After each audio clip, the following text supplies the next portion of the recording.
Hey everybody, it's Gary the Google Guy here with a quick tip on how to have a floating window when you're composing that email. What am I talking about? Well, if we look in the upper left, when you create a compose box window, it docks it in that lower right corner of the screen and it doesn't allow you to move it around. Now sure, if you go to the upper right of that box, we can minimize it.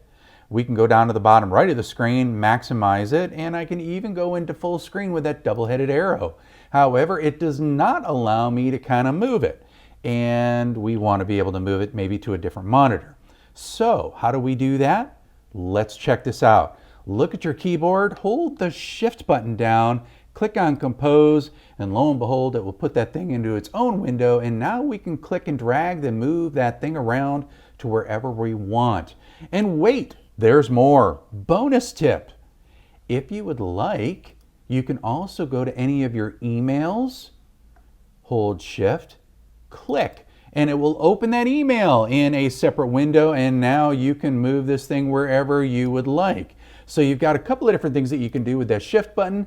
Unfortunately, there is no setting that you can just click to have that default to that behavior, but using that Shift button, clicking on an email or clicking Compose, rock on, people. And here's a bonus tip as well.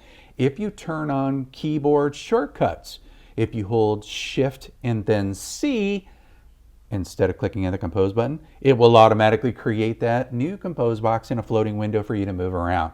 So until we meet again, another tip, trick, hack, or update, and this time it was a tip. This is Gary the Google Guy, or Triple G, signing off, signing out.